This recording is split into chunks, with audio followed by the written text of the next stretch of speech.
Hey, if everybody could take a seat so we can stay on schedule. Take it away. So we're I happy. just lost my presentation. Whose is this? Do you know? I'm not sure. Oh, there we go. Okay, there it is. I won't try to use this. So we're happy to have Jan Schaffer with us, who has spoken at some of our conferences in the past, including at our session in Philadelphia that we did. And she's going to talk about, I think this issue, I think next to revenue, is probably the one that we hear about the most from publishers. Concerns about legal issues, paying for legal services, exposure, and so forth. So. Mine is on that disc. Does it matter? So without further ado, we'll have I Jan. did get my disc in, but I haven't. So, as I mentioned, I don't run one of these things, but I funded about 80 of them. And one of my frustrations, of course, was that so much attention is always paid to First Amendment law, but I really think that media entrepreneurs have to know about a lot more things. So I worked with a DC media lawyer to build this module. You don't have to remember that URL. If you just Google TOW, T-O-W, which is a TOW Center at CUNY and Law for Media Startups, you'll find this guide online.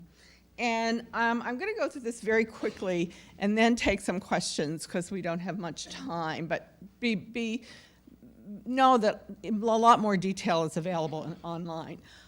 This particular module will walk you through sole proprietorships, LLCs, and nonprofits. I think for any of you who are considering becoming a nonprofit, the key thing I would want you to know is that the IRS does not recognize journalism as a charitable enterprise. So when you file, they only recognize 8 categories as a charitable enterprise. And so if you file to become a nonprofit, you have to make a different kind of case, and usually that case is that you're going to be an educational entity, and you have to figure out what are going to be the components of your activities that meet that particular criteria. And in fact, the IRS is pretty specific about saying that, if they do charitable publishing, it has to be distinguishable from commercial publishing. So that's something you ought to know. The other thing you ought to know is that often nonprofit or any kind of media startups, you really don't want to bring on full-time workers a lot. You want to handle freelancers because you can, grow or contract as you need to, as your money allows. But you need to be aware of U.S. labor law, and it's very specific about who can be a freelancer, who must be an employee. And generally, it looks at who sets the hours, can you fire them, and who dictates their workload. So if you can fire someone, they're an employee, not a freelancer, and you have to really pay the employment taxes and all of that for it.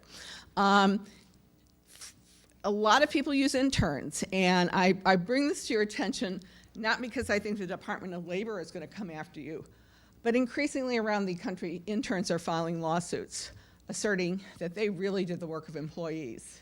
And ProPublica has a whole list of intern lawsuits around the country. So you need to be aware that the U.S. Labor Department has a 6-point test that must be met if a person is to be an intern. And it really says that they can't displace an employee. You can't, the intern is supposed to benefit, but not the employer. You can't promise them a job. Again, all in the module. But be aware of it, again, not because I think the U.S. Labor Department is going to come after you, but the intern might. We always worry about copyright. We know that ideas, facts, and news are not copyrightable. To be copyrightable, it has to be original content in a fixed medium. And you should be in your freelance agreements or even with your interns, I would, my attorney panel has advised that you set out in a written document who owns copyright to what they're producing, okay? Especially if they're not an employee. You can link, but copying a portion of an article with a link may not be okay. You can use hot news doctrine. There's a lot of controversy around that. Basically, someone who's broken a story tries to lay claim to the story. The courts have not always agreed. and have not always protected that from giving you exclusive right to that. A lot of you have problems with people just lifting your content. It's best if you have some terms of use on your site. ProPublica is a good case in point. They don't allow anybody to trim their stories. They say you can steal our stories, but you can't trim them. You have to use them full length. So if you want people to pick up your stories, you should set out somewhere on your site what the rules are for doing that. Fair use is very complicated. Transformative is a key word. If you want to make a parody of something, if you want to comment on something, you pretty much can get away with it. It doesn't always depend on the amount used. One of the biggest cases was a 400-word excerpt from a book on President Ford that was found to be have reduced the commercial value of the book. So we have several cases on fair use in our module. Republication of copyrighted material, again, doing breaking news, is not considered fair use. You can link to it, but you can't republish it. That's because exclusive photos of breaking news, a car crash, a disaster has monetary value, it has audience value. And you would be considered to be reducing the commercial value of that particular piece of content. Can you use YouTube videos? It may be okay if the video is embedded in the code provided with the YouTube clip. YouTube allows the person uploading the video to decide if it can be embedded in other sites. Facebook photos requires users to allow third parties to republish only those photos under the public setting. So again, you have to pay attention to the terms of use of where you might be getting this content from. Basic rule of thumb is if you don't know who has the copyright, you shouldn't use it. It comes down to something as simple as that. If it's Creative Commons and it says you can use it with attribution, be sure you put the attribution on the photo. Native ads, I think, will probably be increasingly part of this conversation going forward. A lot of case law on native ads, and the FTC has come out with guidelines on native ads. If you've got restaurant reviewers who are being paid for your content, you need to disclose that under FTC rules. If you've got bloggers who are being paid to vlog Apple Watch or anything else, you need to disclose that. Basic rule of thumb is you can't trick consumers. If it's a sponsored content, you need to say somewhere on the site it's sponsored content. People need to know that and need to be able to distinguish it from editorial content. Again, several examples in the module on that. Email newsletters. A lot of you use email newsletters. I suspect most of you are using MailChimp, Constant Contact, or someone like that to manage the email subscriptions. It is a cost to you, but the advantage is that it allows you to fall under FTC rules that says all commercial emails must say who they're from, they must have a subject line, you must have an actual address in the email of where you're located, and if someone wants to opt out, you have 10 days to take them off your list. So you need to be sure you're following the guidelines there. A lot of people ask about user-generated content, especially comments, and in most cases, Section 230 of the Communications Decency Act means that you're not liable for content that users post. However, if users post defamatory content, you can get subpoenaed by someone who wants the ISP address of the person who posted that content. So you need to be careful and be aware of that, and I'm sure you've all had some instances of that. So third-party content, okay, but if it's defamatory in and of itself, you can get into other problems. I'll take questions at the end. Most of you have open meetings laws. State and federal laws are very different. You all should be aware, though, that in addition to email newsletters, most states allow you to FOIA emails of public officials. And so it's a news opportunity for you that you can follow up on and develop a lot of stories on.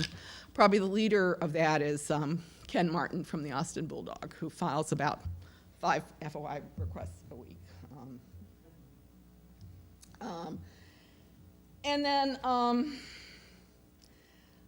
I don't know that a lot of you have focused on encryption here. I know that right now, federal investigators don't really need to subpoena your notes.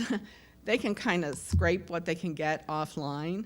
So if you're doing an investigative or very sensitive work, you want to be sure that maybe your content is protected in a way that it can't be gotten by anyone else. And that's true if you're using the internet at Columbia College or if you're using it in your hotel room. None of that is protected. It's very easy to scrape. And that we have another module also on kcnn.org that deals with launching a nonprofit news site. So let me stop there. As I say, all of this is in a lot more detail in the module. I'm just hitting highlights. Questions, thoughts, concerns? Yes? We had a situation where we used a photo from Facebook. They see it, and they got mad, and they made it not ours. So did they ask you to take it down? Yeah, they asked us to take it down and made it non-public. So, Did you? no. Because it was public when you first put it up? Yeah.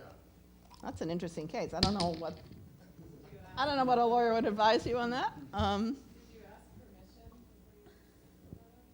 Well, if it's on Facebook's public Yeah, site. I'm just curious. I mean, No, we didn't. It was a crime story. So, they were kind of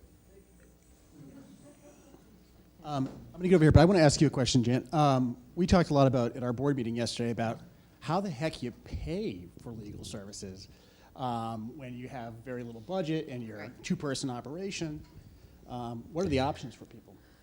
If you're a nonprofit, it's really smart to have a lawyer on your governing board who might give you some pro bono work.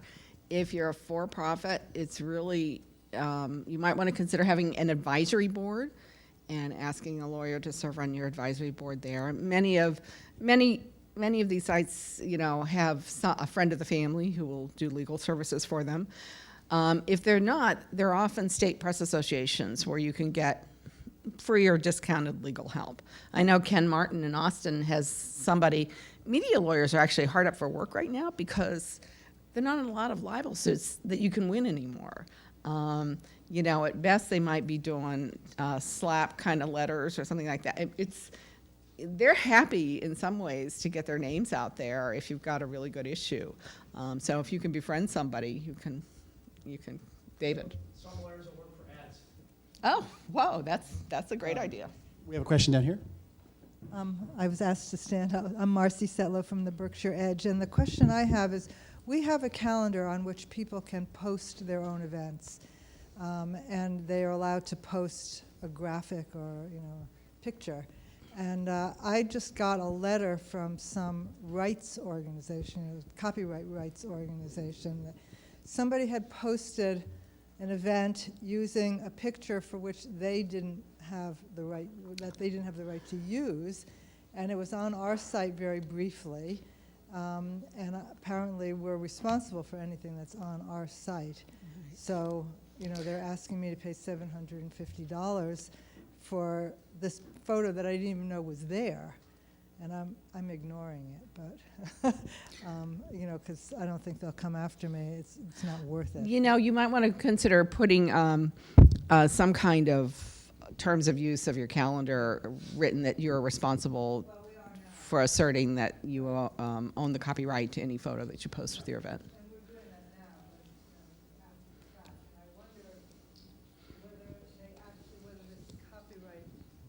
and I wonder whether this agency can actually come after me for posting this. We didn't post it. We didn't even know it was there.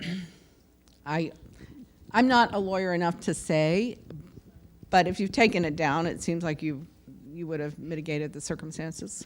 There's a federal law, Section 230, and you are not responsible for user-generated content. You should, as a matter of courtesy at that point when you're notified, take it down. Right. But you have a safe harbor under federal law from copyright claims for things that you didn't post. In that sense, you are not the publisher.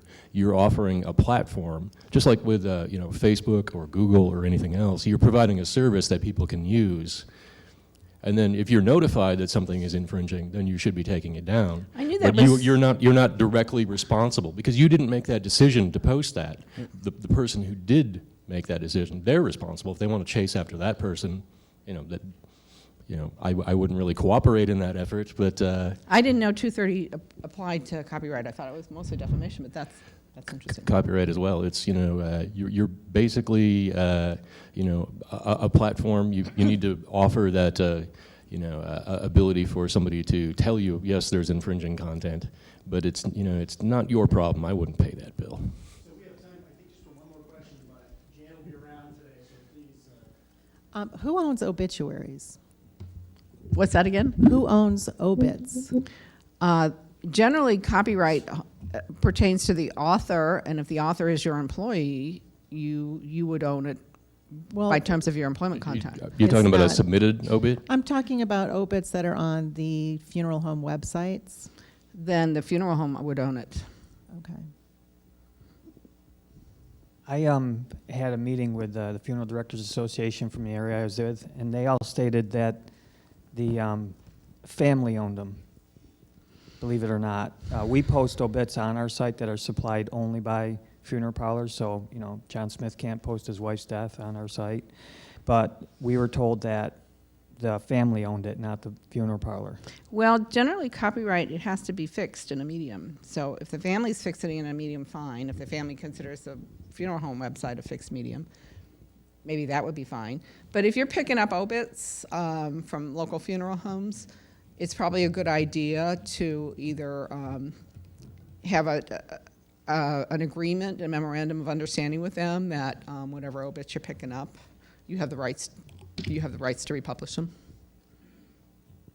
Can we squeeze one more in? Yeah, we can. And then nobody's All got right, a so hand. let's. So up next, thank you, Jan. Thanks, and Jan, again, very she'll much. be around. So, up next, we have Brian Wheeler from Charlottesville tomorrow talking about crowdfunding. I have to say one more thing. Please. There's one more idea. When you mentioned calendar, one of the best revenue ideas I've seen is Silicon Hills News, who published an annual calendar featuring, she covers the tech community, the coolest tech startups in Austin. And they paid her like each company paid $3,000 to own the photo in the month. And she hands that out, and they hang on walls all over Austin. So put that in your idea hopper.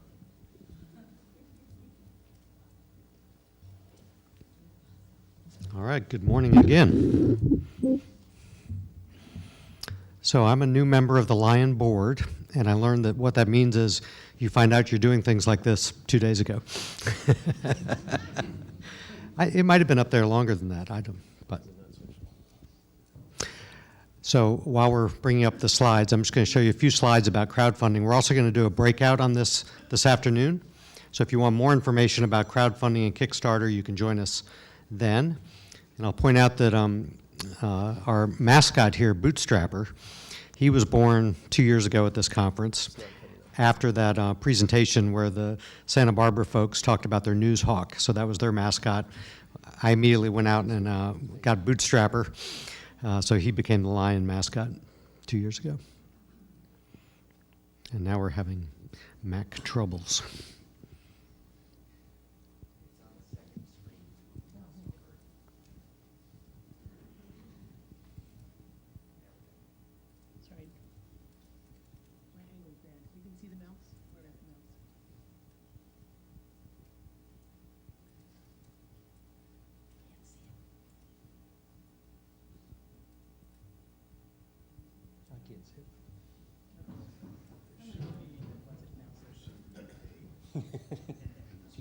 Excuse me.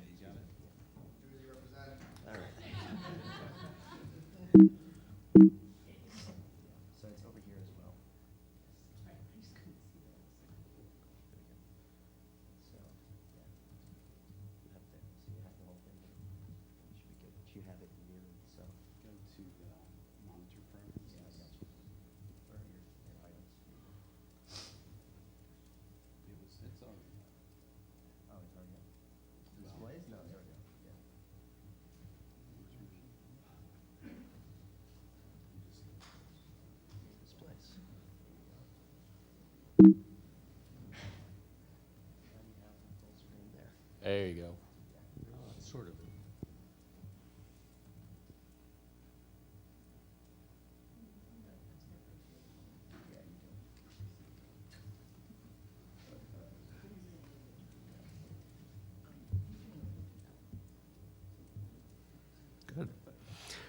let me give you a little bit of background about myself while we're getting started.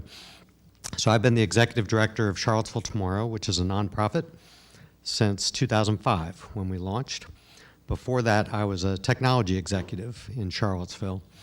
And before that, I worked at one of the 100 largest family foundations where we were doing grant making on environmental issues and international security issues. So my entire adult life has been in Charlottesville. That's really all I know. And this is my third professional gig. So I don't have a journalism background. All right. This, there are about 8 slides here. The last one's probably the most important, which has a bunch of tips about crowdfunding. But this is all available on our website, cvilletomorrow.org/lion, and I put a link to that in the Google sheet that everyone's updating with notes about the conference. So we've done 2 successful Kickstarter campaigns and 1 that was not successful. And Kickstarter is a crowdfunding platform. It's a way to raise money. And this is something both for-profits and nonprofits can try to do. So I'm going to tell you a little bit about the experiments that we've done. These are the topics that Charlottesville Tomorrow focuses on in our community: land use, transportation, community design, schools, and within that land use realm, also the fields, farms, and forest in rural Albemarle County. We did our first Kickstarter campaign in 2012, and what I've now learned, and this is an important takeaway, is it's best to pick a project that addresses some community need. Best to pick a project that addresses some community need. You need to find a pain point. You need to find something that's going to motivate people to make a gift to you, right? They've got to want this too. So you've got to pick something that you can raise funds for. And in our case, we did that right 2 of the 3 times. The 3rd time, it didn't work out. We made a bad choice. Now, the other way you could be successful, I think, is if you were very creative. You had some creative fun project, and that could also entice people to get involved and fund what you're doing. So our first one had to do with building some 3D models in Google Earth. The project was a highway. We needed to figure out some way in our journalism to explain to people what a 6.2-mile highway was going to do to the community, what the impact would be, or what the benefit would be. And that was open to a lot of speculation. So we did a crowdfunding campaign in Kickstarter. You can see we raised about $7,000, had 74 backers on our first one. We had to produce a little video, and basically what we did was we filmed the staff sort of assembling all the paper diagrams to show the highway spread out. And we did it in our office, and it was sort of fun. We, did a speed animation. We laid it all out, and we said, do you want to look at diagrams like this, engineering diagrams, or do you want to really see what this is going to look like? And what we tried to do was say, we need a better picture of this highway. So we hired an architect with this money to build this road in Google Earth with 3D models. And then we were able to give, the result of this project was we could give people a visual fly-through. We built a movie of them flying around, taking a tour of this highway and where it would go in the community. Unexpectedly, those images became sort of the reference images for this project. They were used by the Virginia Department of Transportation in Richmond when they were trying to get the funding approved. They said, we don't have very good pictures of this highway, but Charlottesville Tomorrow does, and here's what we're trying to build. The activists opposed to the project used them to say, look how terrible this is, don't build it. So it was used by both sides. It was quite interesting.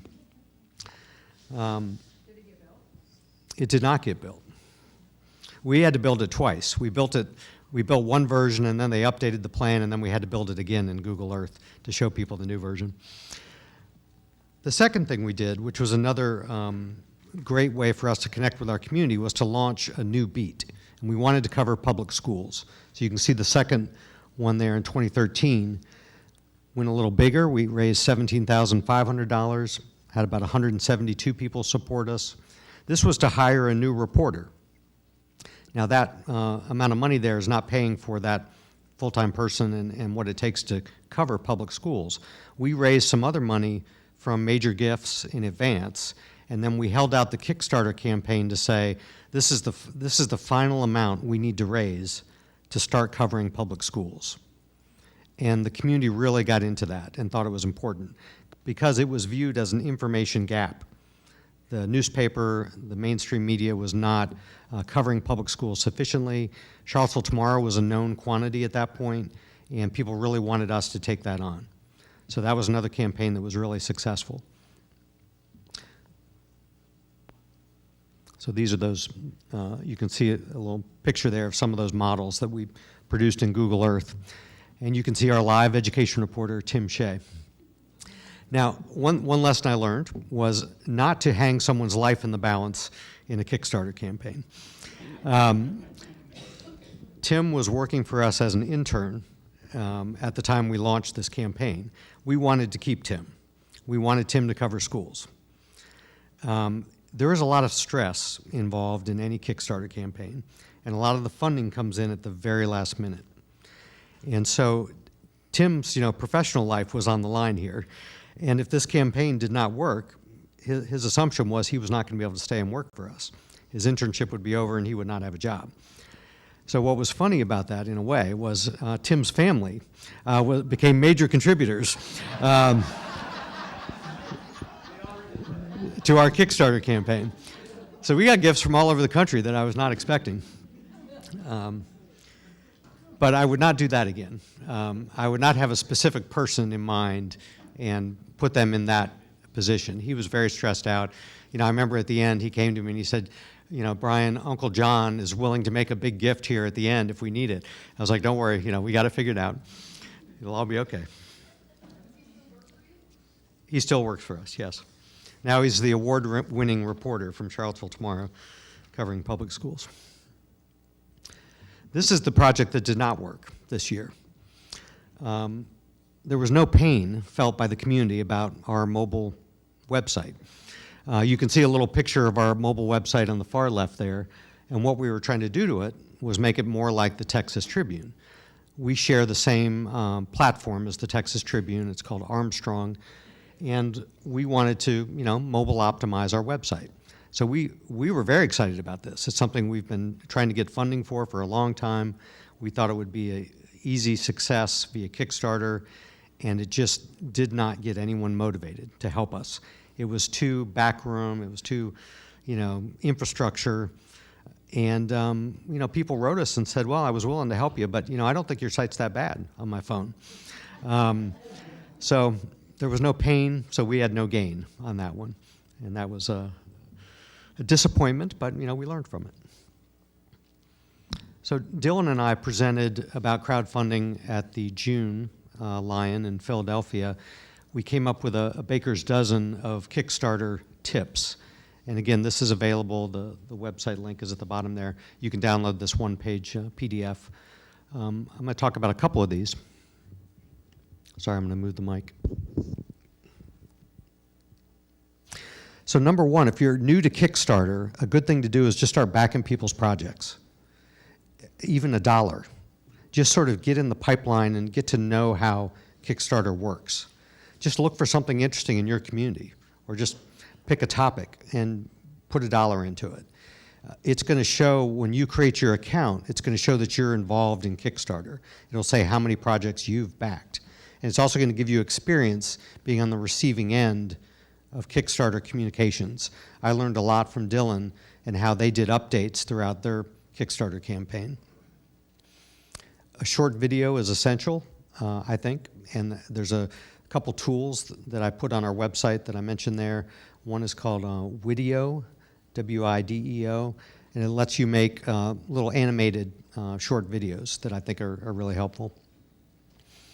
I'm going to skip down to, I already told you about number 4. Don't put somebody's life on the line. Number 5, pick rewards that are easy to fulfill. Our first Kickstarter campaign for that highway, we bought way too many T-shirts. I'm still giving those away. About half of our donors on Kickstarter do not want gifts of any sort. So that's an option in Kickstarter, is to reward your donors. And what we found is most people don't want a reward of any kind. Number 7 there, you need an audience. We have the good fortune to have a large mailing list. We have about 10,000 people in our community on our email list. So we're able to use that as a way to draw donors into the Kickstarter campaign. So having a way to reach a lot of people with this, via social media, via your email. Again, you're trying to get some buzz going in the crowd. And one of the things we've learned is that, jump to number 13 at the end there, you're going to attract a lot of new people to your cause. You're going to attract new donors, new readers, new subscribers, members, whatever you call them, and you need to nurture those people and welcome them into your community, keep track of them, and make sure they're getting subscribed to everything you're doing.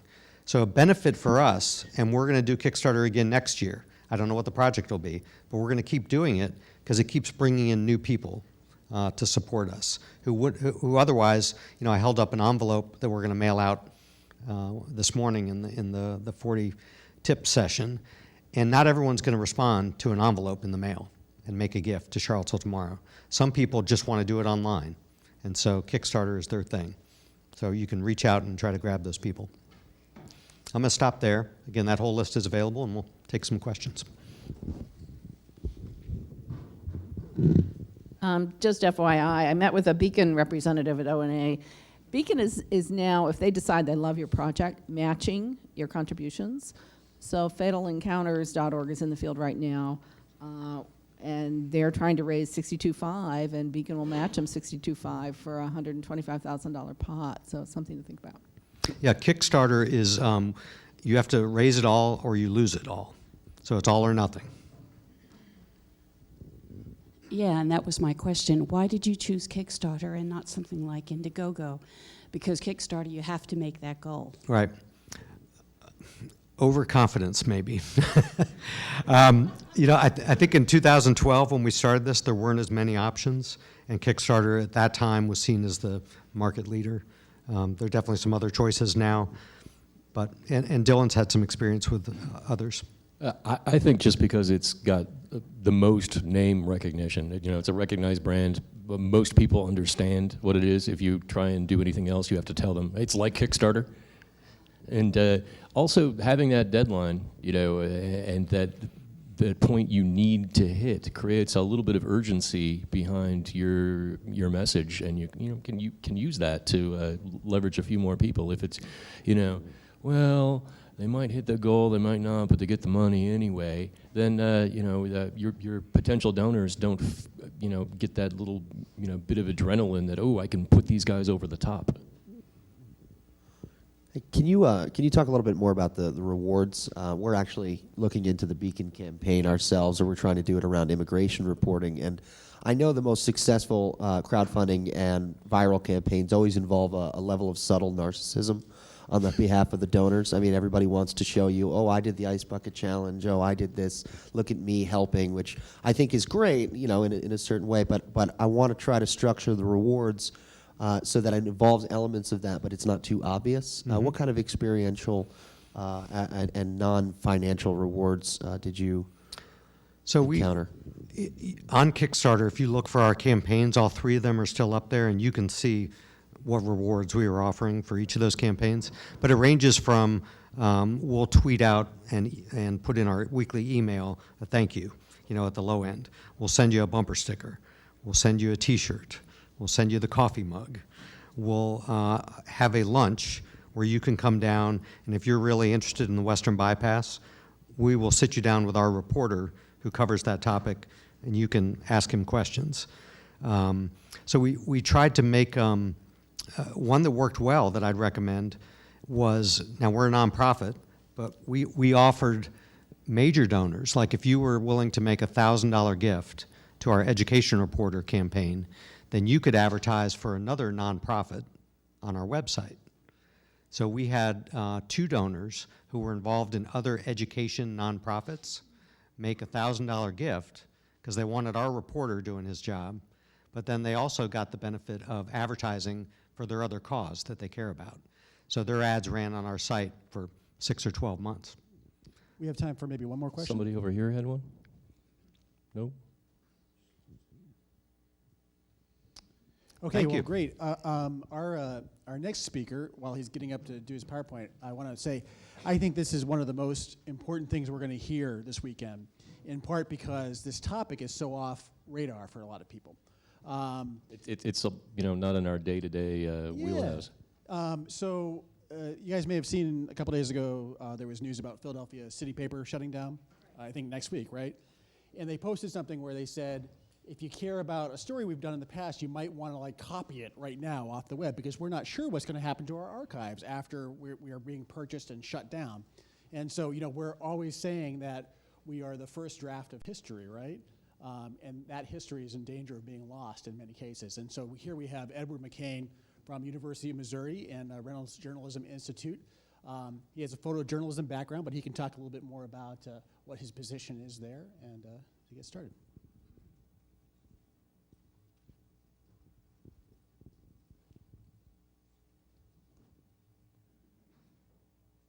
There you go. There we go. So, good morning.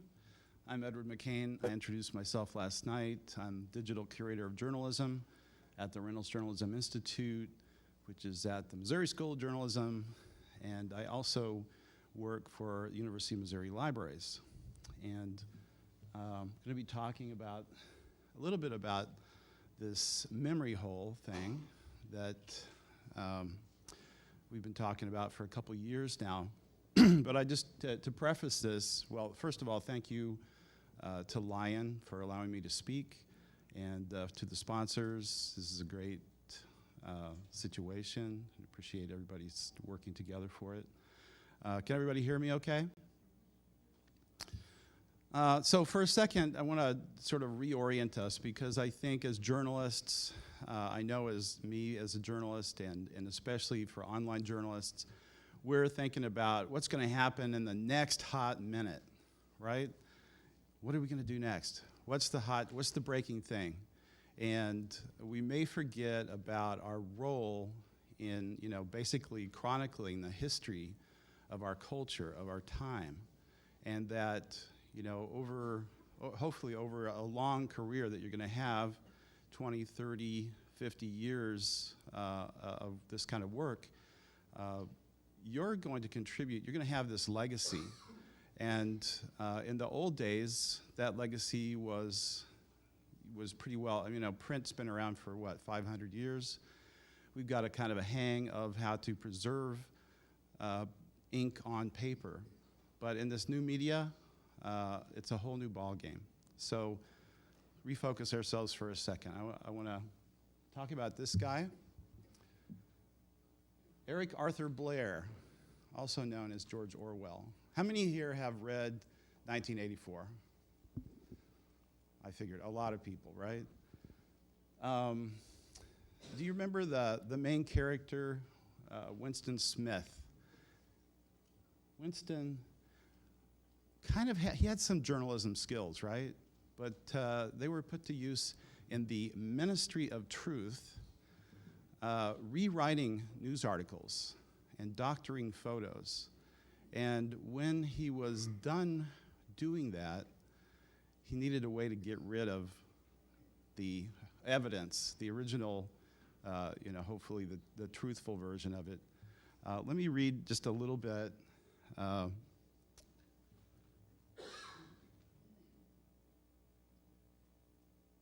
Vint Cerf, one of the inventors of the internet.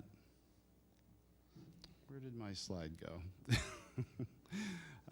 Well, basically, I think in the interest of time, I won't read that. But there was these slots all over the buildings where they could dispose of evidence. Any scrap of paper that was laying around needed to be eliminated and tossed into these holes that were then sucked into the building. And at the bottom of the building, there were incinerators that would destroy all that original evidence. That's a memory hole. And today, we have a memory hole of our own making.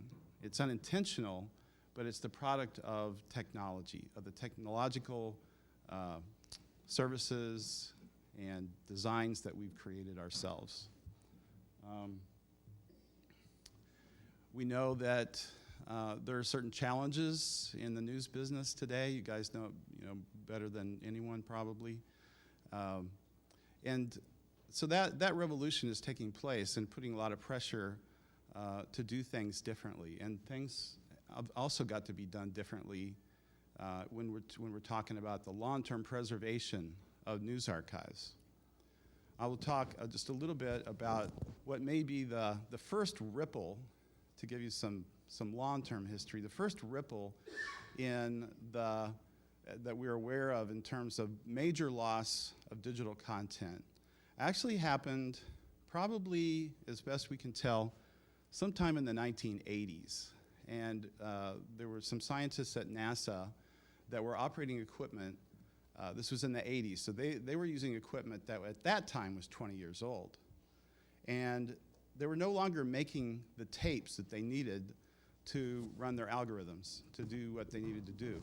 So, I mean, not uncommon at the time, or things that we might do ourselves, went and grabbed a couple of old tapes and just wrote over them, just wrote over the magnetic media.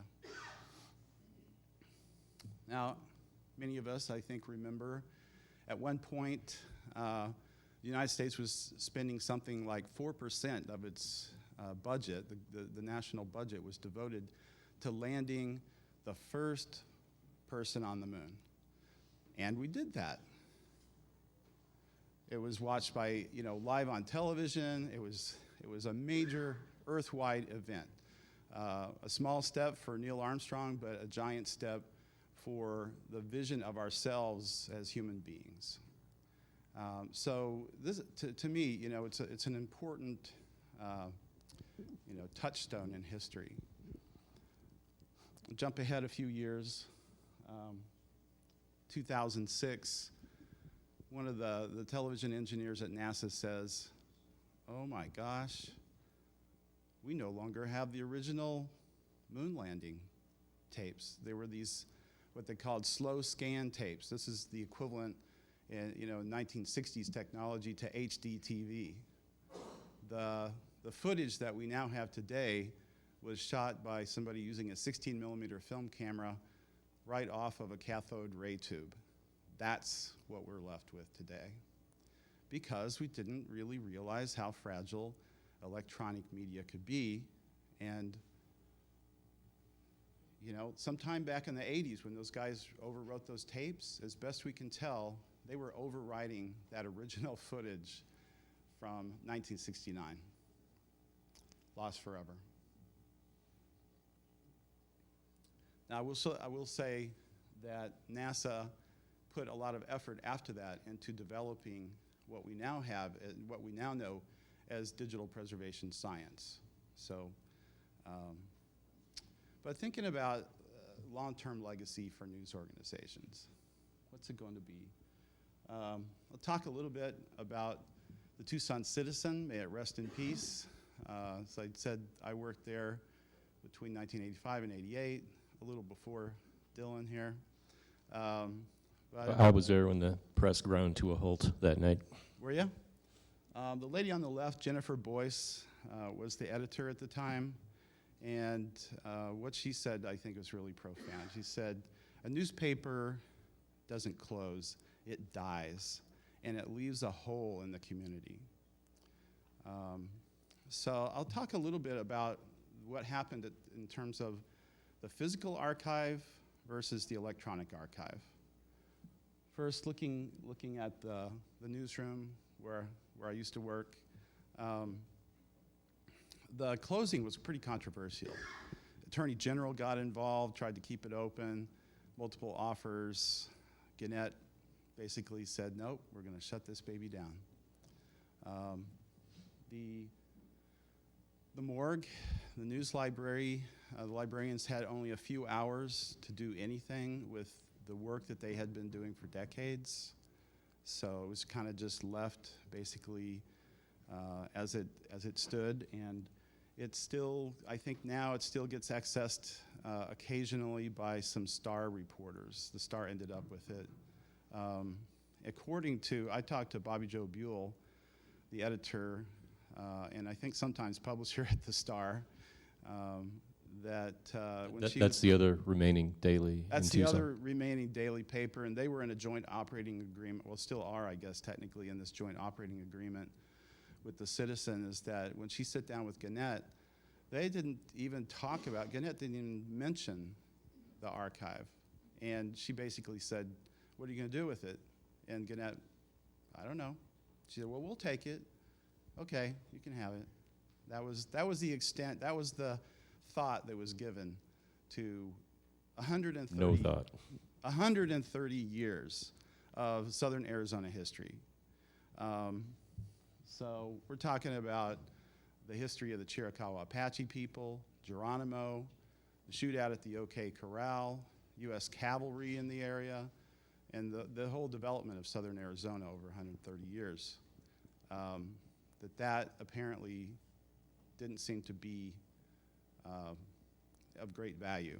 The Historical Society offered to house it, but didn't have the money to do any upkeep, so they weren't able to really work out a deal there. Yeah, so it sits in sort of abandoned state in the old Citizen building next to the Star. The electronic archive is probably in worse shape in some ways than the physical archive. I guess they actually shut down the servers for a period and then attempted to bring them back up. In the process, indexes were broken to stories, connections to photos, videos. I've talked to some people who say we don't know, we're not clear about whether we even have the right versions of the stories. So there's some controversy about that. The thing is, handling digital stuff, which is quite fragile, more ephemeral than you think, takes specific knowledge, takes a specific kind of concentration to preserve that archive, which if you don't do it, you can easily lose or damage the value of the archive.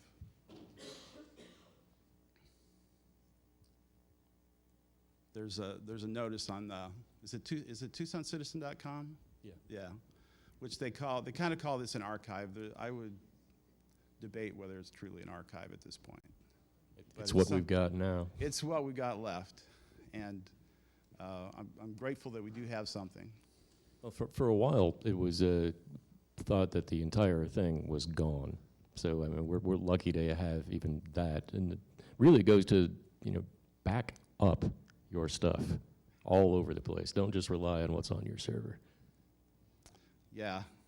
Unlike a physical archive, the old model of the physical archive was you had this precious stuff and you put walls around it and boxes and boxes in boxes, and you tried to keep it all safe from the outside world and don't let anybody touch it. In the digital world, it's kind of the opposite.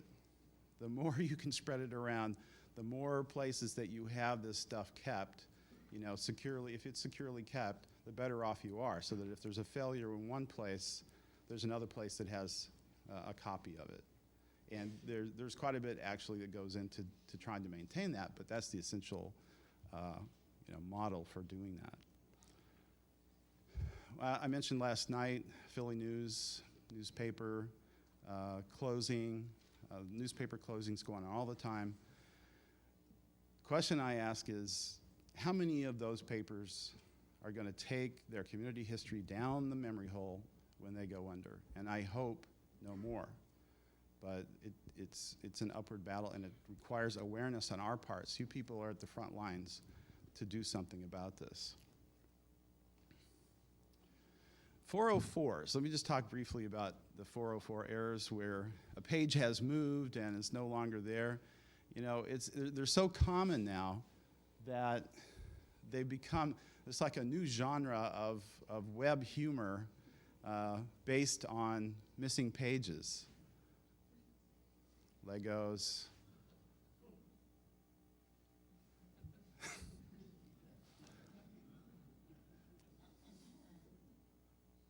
This is Jib Jab's page. This is probably animated. I didn't actually find the 404. I found a screenshot of it.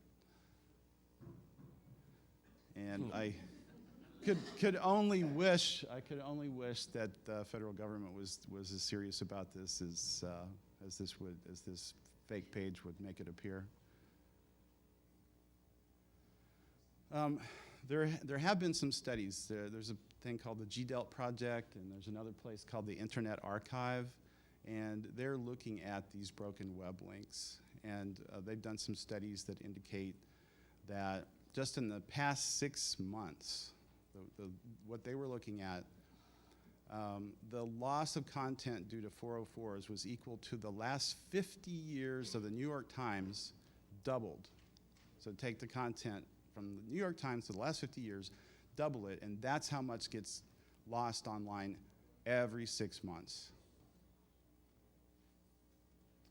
The British Library did a study on the content, the news content that they were, or the URLs that they were, not just news content, but all the URLs that they were keeping.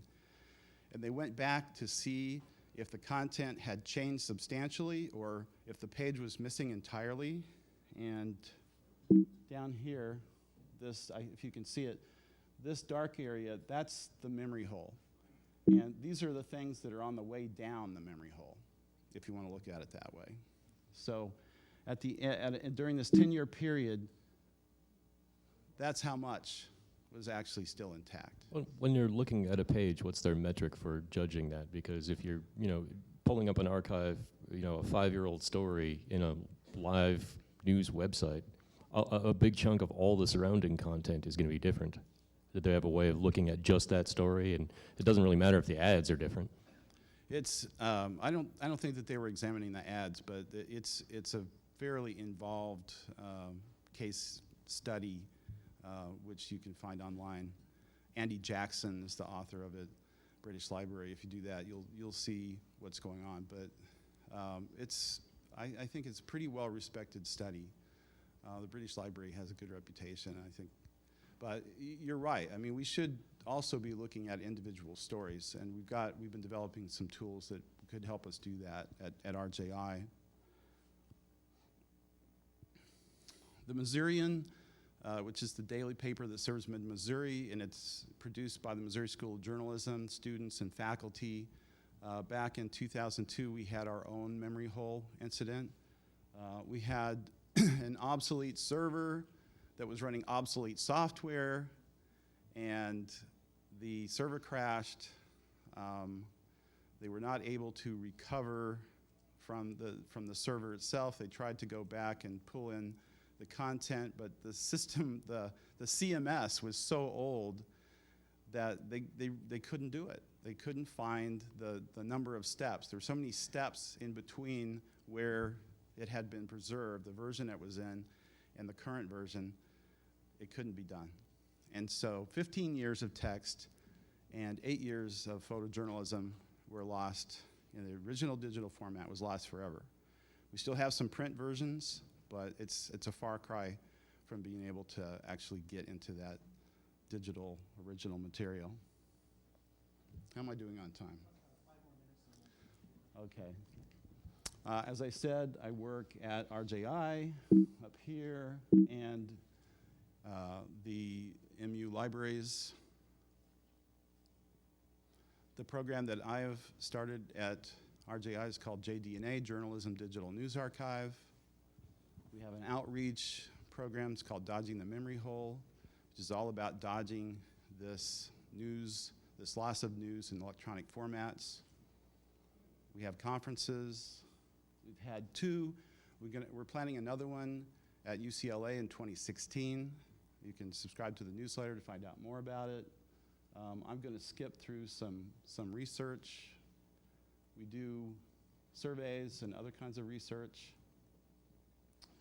We've been really looking at WordPress because of the market share of WordPress and designing plugins that will help you preserve your content, provide access to older versions of your site that connects to some of the existing web archives around the world.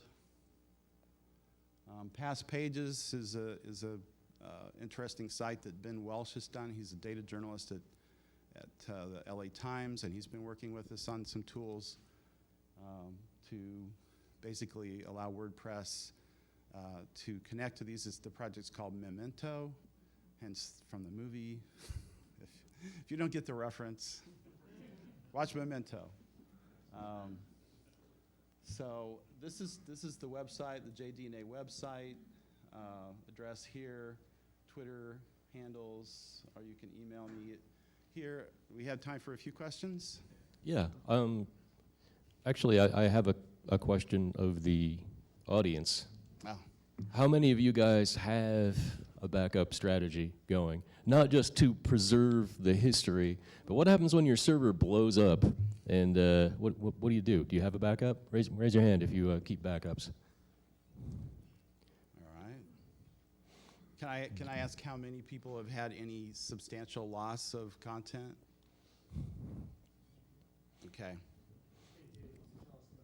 Yeah, actually, I right. probably should tell my story here. right. David Borax from davidsonnews.net and corneliusnews.net, and you guys know me as one of the people who has shut down his site, and I did give a lot of thought to this question a couple of years before we shut down, because I'm a historian at heart, and I wanted to make sure that the content that I was creating was preserved. And I had gone through a previous experience back in 2000. I was working for an online news startup called localbusiness.com, which was based in Fort Lauderdale and had reporters in 25 cities covering startups and venture capital and technology and all that. And localbiz.com went out of business, and the archives disappeared basically the day they shut down. And it's not available anywhere that we ever have been able to find it. The company itself was the subject of lawsuits and bankruptcy cases and that sort of thing, and it's gone. And for those of us that were writing 4 or 5 stories a day, man, what a pain to lose all of your work, you know? But I did learn my lesson from that, and I also, in thinking about the history in our community and how I did research for my own stories in our own community, looking at old print newspapers, I thought, how is somebody going to do this in 10 years, 50 years, that sort of thing. So there actually were a group of us from Lion that did a conference call about 3 years ago with a company called Newsbank, which is one of the vendors out there that offers a product that you can sign up for. It's actually free to the news outlet to sign up for them, and they'll take your content. You got to look at the contract carefully about what you are signing away. But long story short, there are companies you can sign up with that will basically scrape your content and put it into an archive off your site. And so that sounded like a good idea to me. Howard Owens at the Batavian is another one who has done that, and he and I actually had 2 different approaches to it. So Howard's stuff gets scraped, it goes into the Newsbank archive, it's available through his site and through any libraries in his area that subscribe to Newsbank, and that's another problem that I'll mention in a minute. But he also has his archive live on his own server, and he takes the Creative Commons approach to his content, so you can take it off his site and use it if you want. It's available. Newsbank, in their contracts, may ask you to surrender the right to your archive content in exchange for doing this, and in our case, I didn't really see a problem with that. I figured the Newsbank archive was going to be available. And it also could be a revenue generator, although don't get your hopes up about generating revenue from your archive. I would argue that you should really just think about it as how is this going to be preserved. So a couple things that I've learned in the process is your archive probably should not be on your own server. Who knows what's going to happen to that? I mean, the day that you pull the plug, as I did on June 1st of this year, we actually kept our site up through about September 1st, and then I didn't want to keep paying to keep it on the server, so I took it down, assuming that it was on the Newsbank archive. I came to find out later that Newsbank had not actually archived all of our content, and so now we're working with them, and my archived, the saved version of my site to try and get the rest of that content in there. But you don't want to find out that some of it is gone. I'm hoping we can save it. And I would suggest that you talk to somebody, some kind of a third party, or turn it over to a library or something. Find out who in your area is going to value this content. Now, one of the problems is that even if you contract with a third party, is it going to be linked from somewhere? So I do have this contract with Newsbank. I learned that in order for it to appear on a public library archive website or research website, they have to decide that it's of some value to them, and it costs money for them to add it to their holdings, as it would for them to add a book to their holdings back in the old days. And what I learned is that the libraries in our area either don't have the money or don't understand the value of what's in my archive, which is basically 9 years of community history and all that. And so I'm now actually negotiating and wheedling and doing whatever I can to try and persuade the libraries to carry my archive, and it's crazy.